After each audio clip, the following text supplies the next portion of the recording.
Welcome, everybody. It is a little different I see Margaret and Amy and Sue, and that's it. But I did notice on the sign-up sheet that I knew some folks, but certainly a lot of names that I didn't know. So thank you all for being willing to be part of my initial launch. I began this talk, as Margaret said, it's more or less getting folks interested in gardening with native plants. And so doing less and getting more, I thought, well, there's a topic that everybody will think that sounds great. So that was the beginning. This group I know is already enthusiastic about native plants since you're members of Native Plant Society. So I'm going to change it up a little bit. And what I want to do is give you a very brief little bit of story about the garden that my husband, John Thomas, and I have here at Swiftbrook. A little bit about where we started and how we came to be native plant enthusiasts, including a little bit about how we operate in our own and some clients' gardens. Then I will pause, but as Margaret said, if you have questions, we're going to try to work this thing with the chat, and Margaret and Amy will stop me if I get on too much of a roll. We've been in our garden here at Swiftbrook since 1992. We came here, John had been living outside Carborough on a steep slope. And so really all he wanted was just some flat land that he could plant stuff on, because he was pretty well gone into dementia botanica by the time we came. So we did have a flat lot. It had 350 non-native azaleas. You can see those blooming there behind John, and a few scrappy bits of lawn and some bulbs, and that was pretty much it. John had brought tons of things from his place in Carborough, because this is really what he was seeing when he was looking out at that scrappy bit of lawn. He was very much under the influence of Elizabeth Lawrence, who was a Raleigh gardener, the first woman actually to graduate from landscape architecture at State. But Elizabeth Lawrence felt everybody in Raleigh should have something in flower 365 days a year. And that was John's goal. So these are pictures from our backyard, obviously a few years later than 1992. But he was into something in flower. He was passionate about hydrangeas. He collected, I think at some point it was around 40 different varieties and forms of hydrangea. So he was pretty enthused about that. His idea of a garden really had been shaped by Sissinghurst Castle.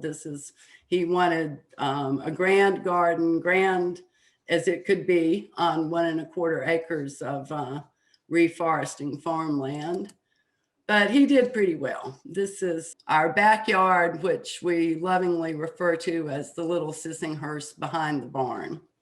So while John was busy doing all of that, I got going. It became obvious that our backyard couldn't hold two visions. And so John said, well, you can have the side yard, which is pretty much side and front, was pretty much pine trees, sweet gums, and English ivy. And I especially want you to note the English ivy going up the trees just behind the gate there. That's no longer there. And a lot of other English ivy is no longer there. Underneath all that English ivy, I found this plant that I had no idea what it was. And John told me, well, that in Alabama, my mama called that turkey berry. I also found out it's called partridge berry, or it's Michella repens. But that ground cover, that wonderful little evergreen ground cover, was pretty much still holding on underneath all that English ivy. And I just became intrigued by that. And then the other thing we had, not nearly as abundant as the partridge berry, were some pink lady slipper orchids that would pop up here and there. And these were mostly in the yard around the house. But I became more and more fascinated by these plants that were here that could sustain wildlife. And I became involved with National Wildlife Federation. I took their habitat steward training. And so that was sort of the beginning.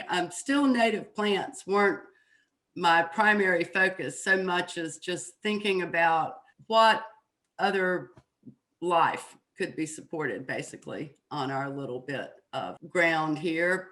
Also, at about that same time, I discovered another writer, Sarah Stein. And the first book I read by her was a book called My Weeds. And then shortly thereafter, I found Noah's Garden. But My Weeds put a second idea about sustainable gardens in my mind, which was that I really wanted a garden that could take care of itself, one that didn't just totally depend on me. Sarah Stein had watched her father's garden decline. I had watched my father give up his fruit orchard. And so early on, I wanted something that could fend for itself. So out in the front yard where I had all these pines and sweet gums, I had tons of dry shade. And I started looking for anything that could survive in dry shade. So I started adding some understory shrubs. Unfortunately, now I added a great many. You see a big mass of Helleborus hybridus, which did make an excellent shade ground cover. They're also a weedy menace in my moss garden here. As we go along, I'll be telling you things we did right and a lot of things we learned the hard way and maybe wish we'd done a little bit differently.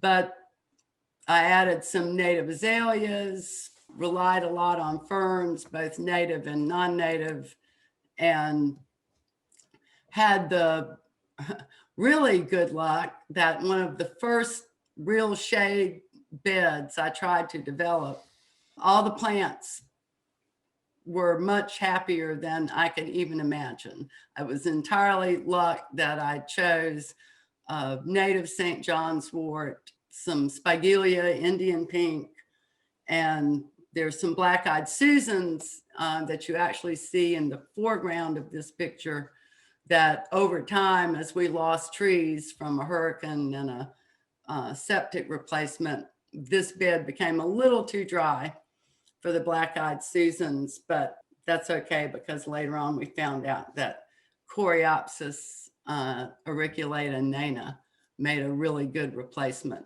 for the black-eyed Susans there. So I had this bed thriving. It needs nothing from me. And even tell us what the common name is for the auriculus. Oh, mouse-eared Coreopsis. Thank you.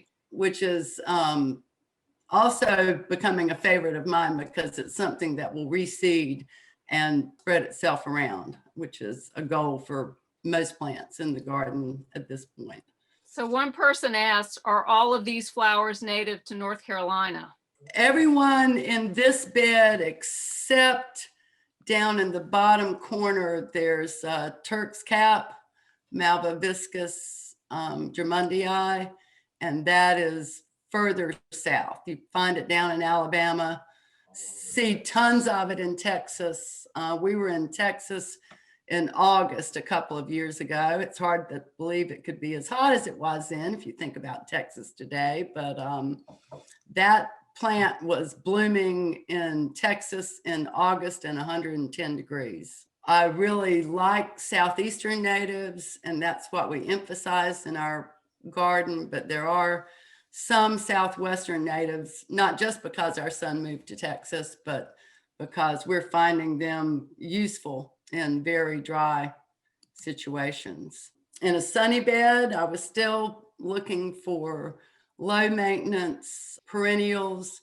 Here we've got mostly native to North Carolina. You see orange butterfly weed. There's liatris. There's some coneflowers that are not, some sundrops over here that, and on the left side, that are native to North Carolina. I have some rose bushes in this bed, but they are old-fashioned shrub roses that don't need irrigation, and I never spray. For me, though, the hallmark low maintenance plant for a sunny border is orange butterfly weed. I planted one butterfly weed in about 2003, 2004, and it's a self-sustaining clump in the front border that I've not had to do anything with. I let some of the seed capsules stay so that a few seedlings come along, but it's butterfly weed is this nice little, now I'm trying to use my hands to talk, which won't work on Zoom, but butterfly weed is this nice little clumper that doesn't spread too aggressively, and it's good for monarchs. In trying to get folks interested in natives, you really can just accomplish a lot by doing less than traditional gardeners think you need to do.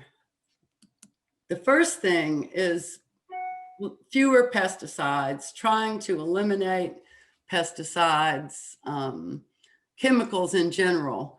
We originally, we had those 350 non-native azaleas. They were totally eaten up by lace bugs. John went down to the garden center. What should we do with these lace bugs? They gave him some chemical I can't remember the name of. He sprayed one bush and the smell was terrible.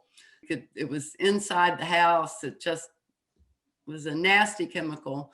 So from no philosophical stance, just survival, we decided we're not going to use any pesticides anymore. We got some compost. John went out to, then you could go to the fairgrounds and get composted cow manure, put it under the azaleas and sort of hope for the best. I'm sure many of you have read Doug Tallamy's book. Doug Tallamy is an entomologist who's done a great job reminding gardeners, if you like birds, then you need to like bugs, because no bugs, no birds.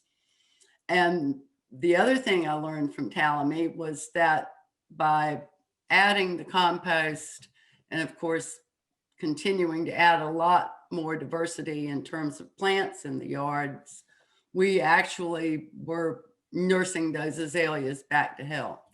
And Tallamy actually did studies showing that a diverse mixed planting with lots of natives and avoiding pesticides could tremendously reduce lace bugs in azaleas. So there's hard evidence. Another thing that anyone can do to have a more native friendly, sustainable garden is reduce the amount of area that's committed to lawn. Lawn needs irrigation, and other plants that are ill-sited or require irrigation, you do well to reduce. This slide is actually an object lesson. This is a Carex pennsylvanica, Pennsylvania sedge lawn that was in a garden that John and I inherited to maintain, but we're not the original designers of. This lawnlet was beautiful and it did great for a long time, as long as it was irrigated. Most of the garden, though, was over wet. Wade did not need any irrigation because it was on a slope that was just naturally very moist. But this one spot was a hot, sunny spot in the summertime. As soon as we, with the agreement of the owners, took out the irrigation, this sedge lawnlet just crashed. And so it is no longer there. We made a decision that even though it was a native plant, we wouldn't keep it if it had to have irrigation in the spot that it's in. If you do have a spot, though, with part sun, light shade, that's fairly moist, you can't have a more lush ground cover. An alternative spot where someone replaced grass with this very drought tolerant mix of some native, there's some butterfly weed in there, a lot of non-natives, some portulaca. But this is a more sustainable, this is an Oakwood, one of John's clients. This is a more sustainable approach than, in this case, a strictly native planting. Another important thing that's just doing less is not being so tidy, not cutting everything down as soon as the flowers fade. A lot of insects, including these beautiful Argiops, need places to winter over, and they do it in the debris and the plant stems that we leave standing. If you, however, would like to do more, to have a more sustainable garden, then there are a lot of ways to do that. And of course, first and foremost is just adding more natives. I don't generally chastise anyone for planting a non-native. We include some non-natives in our design, especially things that have winter interest. But the goal is always to have most of the landscape native. This is a Southeast native, not a North Carolina native. This is a Ostrinum rhododendron, Ostrinum, or Florida flame azalea. We've actually found it to be one of the easiest of the native azaleas to get going in gardens. Back to John's being a collector, one of the first things he did was buy every azalea I think that Niche Gardens had for sale. But it was possible with native azaleas alone to have something in flower from springtime, April, when this one blooms, till late summer, on as late as September with viscosum and some of the other late blooming azaleas. There are a lot of natives that ended up in our garden because of John's goal for having 365 days of flower. Very shady, so it just turned out that a lot of natives that take advantage of plants losing their leaves in the winter, trees losing their leaves in the winter, thrive in shade. So foam flower is a great ground cover for shade. Woodland phlox likes a little bit of moisture, so it does well in John's garden and back. It never made it in the front yard for me. Celandine poppy, which we use, is not strictly, I don't think, native to Wake County. I'm not sure exactly, maybe Virginia, but it's been a really good plant for our tough spots. It's one that can get away from you in too moist a garden.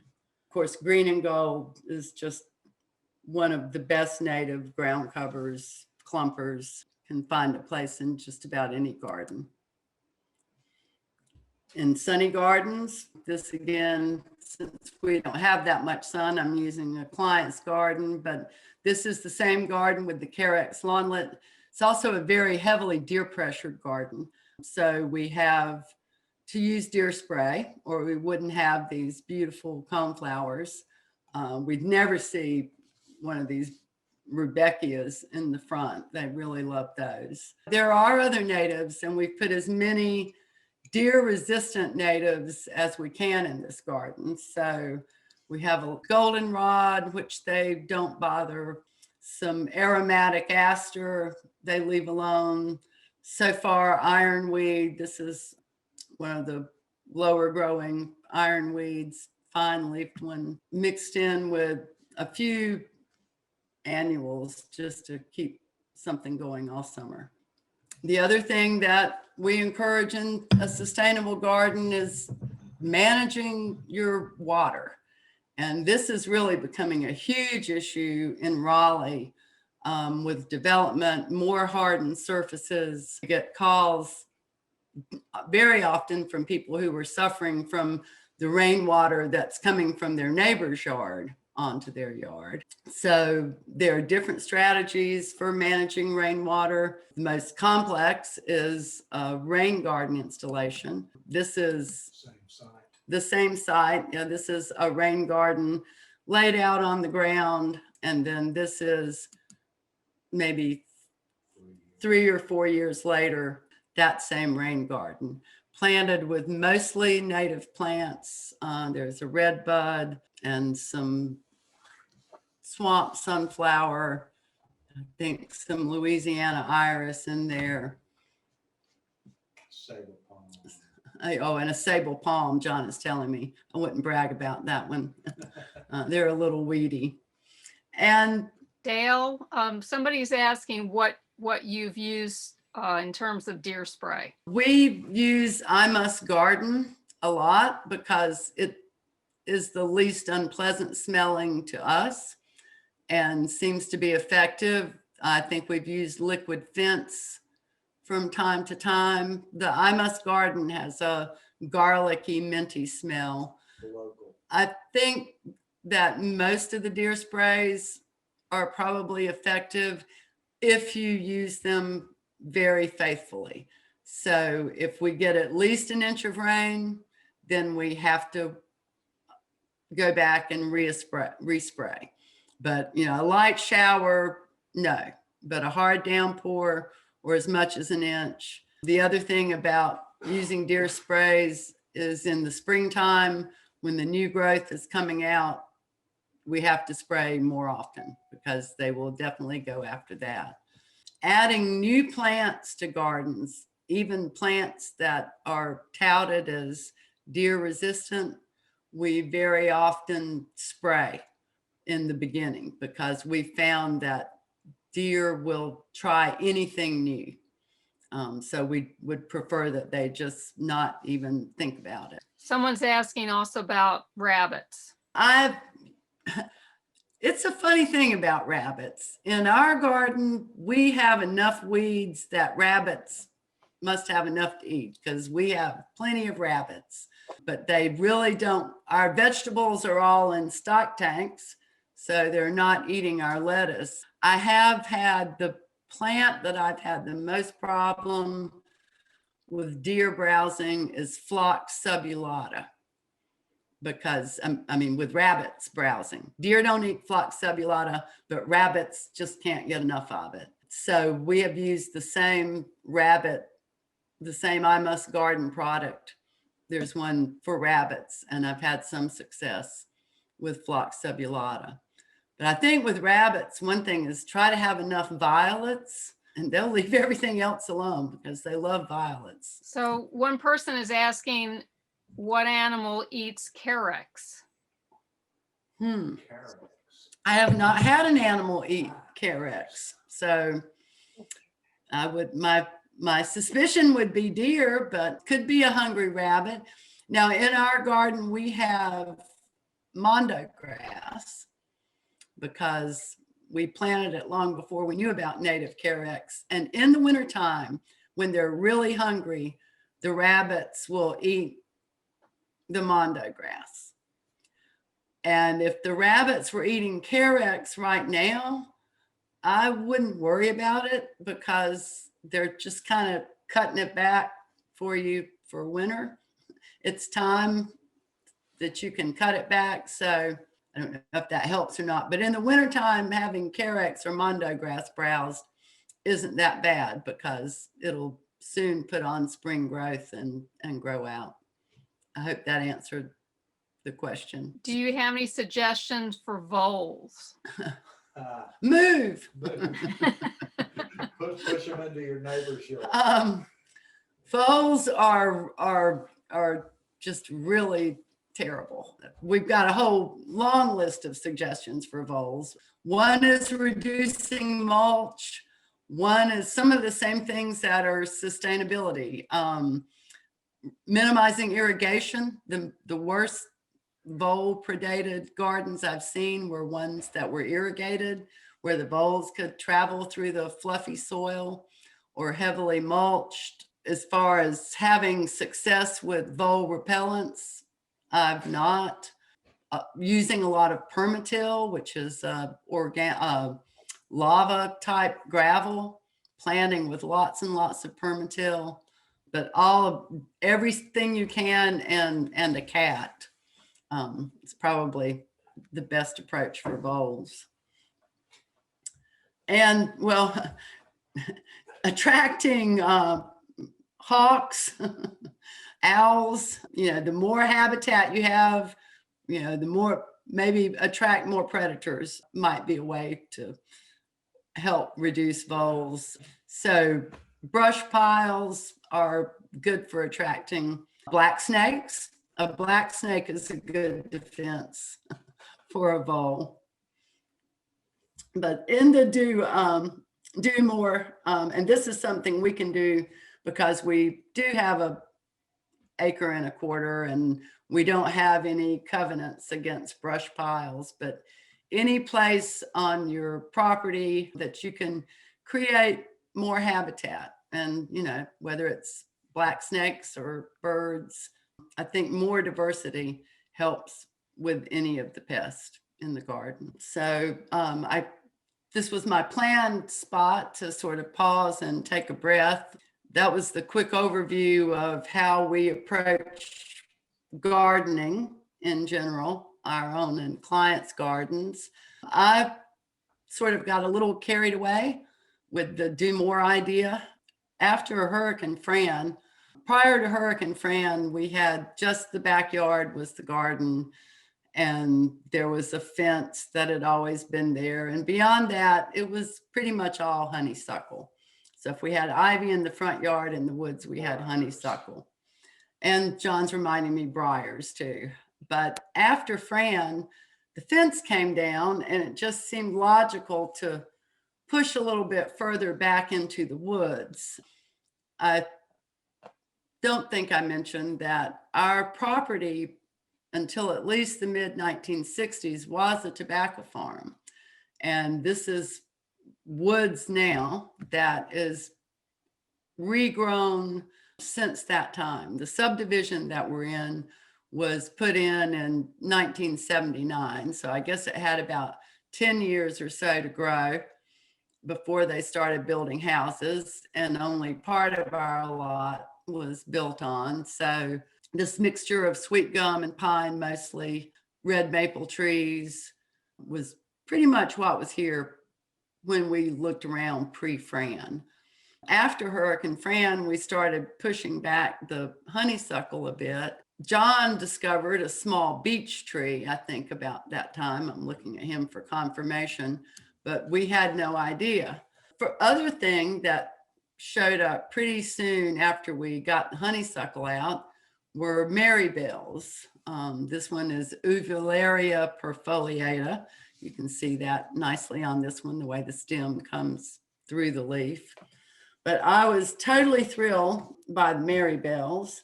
Of course, the deer ate them once we got the honeysuckle out, but with a little deer spray, we managed to keep the marybells going.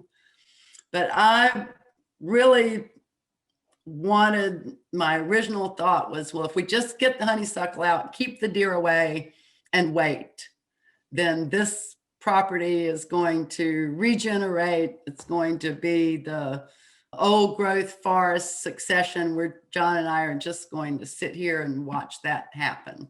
We had a lot of the property. You can see two different, if you look really closely, notice that there are two different little plants growing in front of our native plant habitat sign. One is running cedar, which was here in abundance when we came. And then the other one is ground pine, is a common name.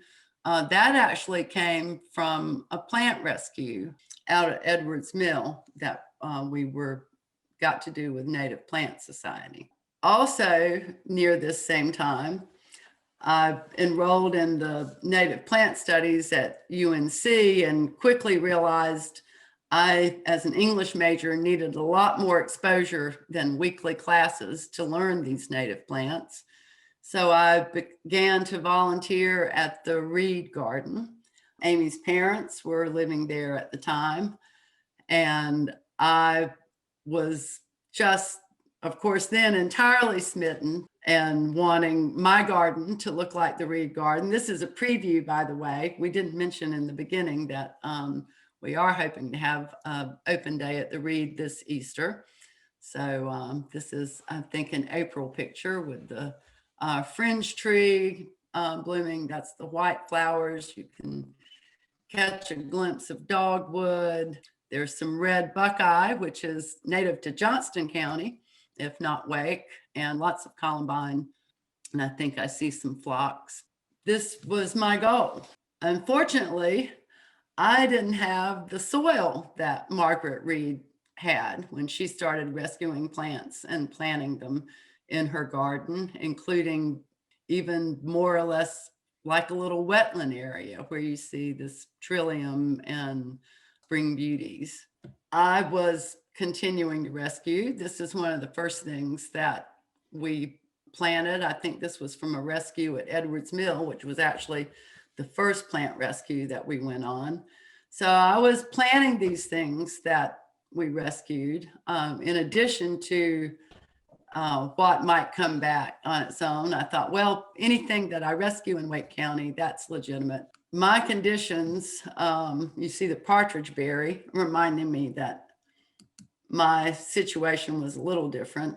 I had some mayapple. I lucked out and found a sort of wetter spot, moisture spot in the back. So I was able to get a nice little colony of mayapple going. John's uncle gave me some bloodroot, and again, it seemed to catch on and do fairly well. But I wasn't getting the kind of increase in plants from those moisture loving things like mayapple and trout lilies. Other plants, this is a Nemonella, and I'm totally blanking on a common name for it, but Windflower. a little windflower that is extremely happy in my dry shade and has started seeding around. This is actually in the front yard, and it's along with some Carolina pony's foot, which is a good poor soil indicator. But it wasn't, even though I knew from gardening that you needed right plant, right place, and that I needed to seek out moisture things, moisture spots for some of the plants.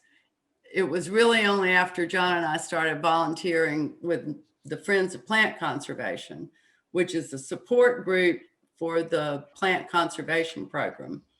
That is a group within the Department of Agriculture that has the small task of taking care of all the rare and endangered plants of North Carolina.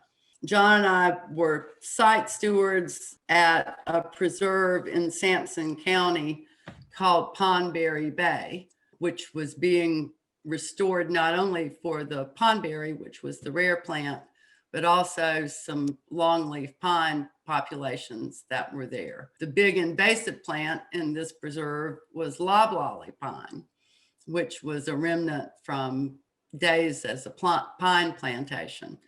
So controlled burns were part of the restoration effort there. This area that you see John driving through, this was a controlled burn in March.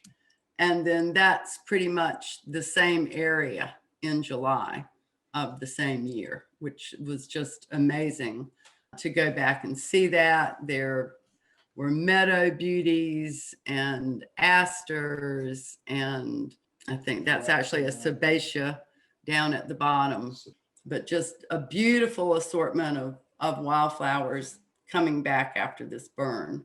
That's when I began to realize that what I was trying to do in the woods and gardening really were not exactly the same thing.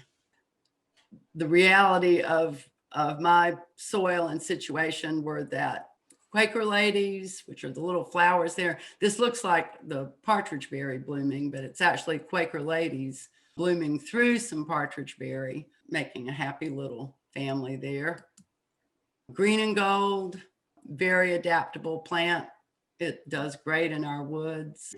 Then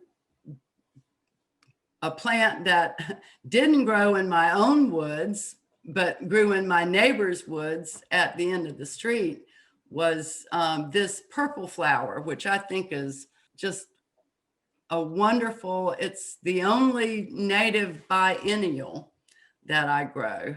The common name is fern leaf scorpion weed, and the botanical name is Phacelia.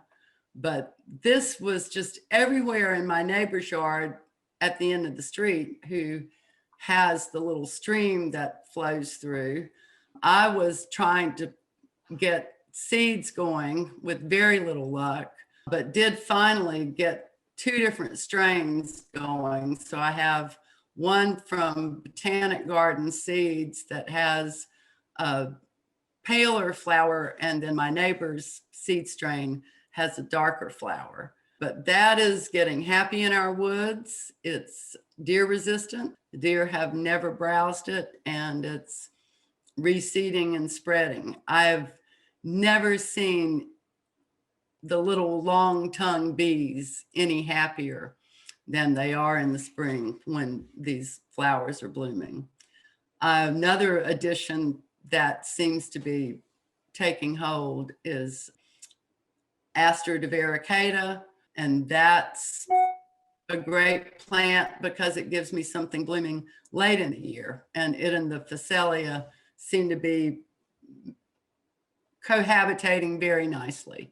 The Phacelia comes up early and blooms, and then it's done, and the Aster divaricata comes quite a bit later. Thanks to the kindness of some folks with the Triad chapter, we got some Trillium back in 2009, and those too seemed well adapted to our soil. The clumps were getting larger, mixing in with the bloodroot, but they weren't really spreading much beyond the area that I initially planted them until about 2 to 3 years ago now, I guess, applying lessons that we learned from plant conservation.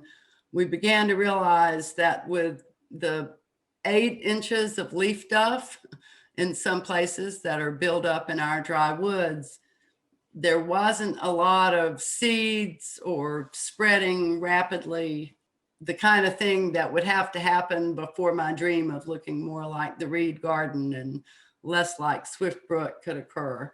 So we started not removing all the leaf litter, but reducing the leaf litter in the areas where we're trying to get these plants. Here you see a little bloodroot seedling.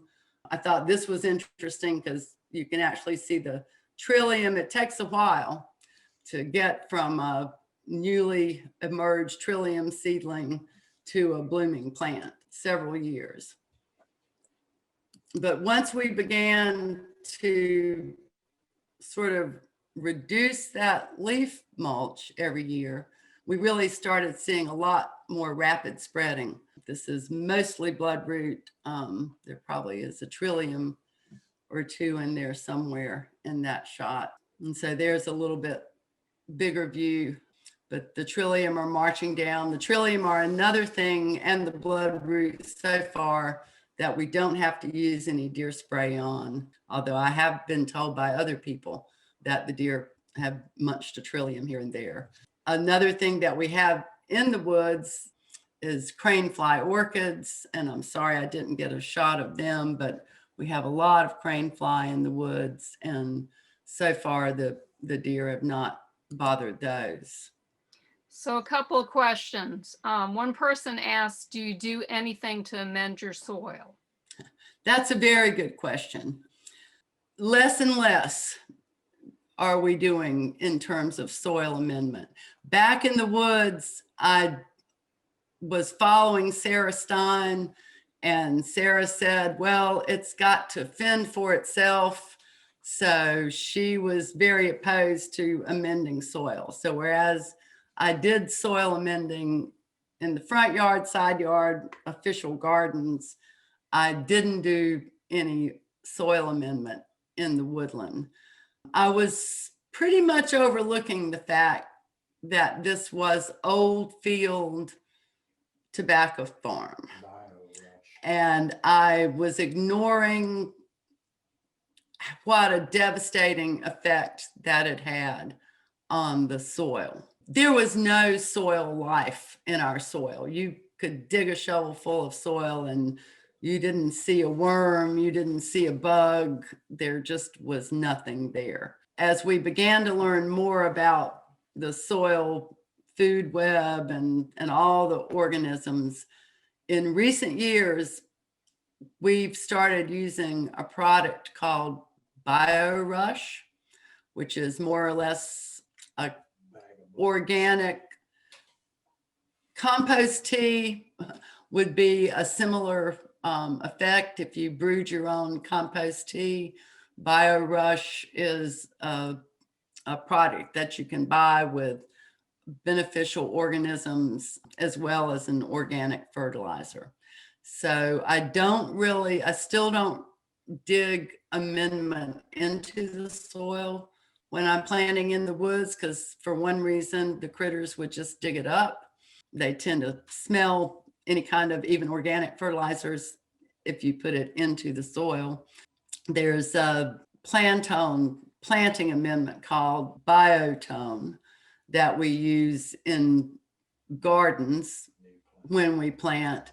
But in the woods, if I put Biotone in with the plant, it would immediately be dug up. The BioRush is a liquid drench that we add after planting, and that doesn't seem to invite critter digging as much.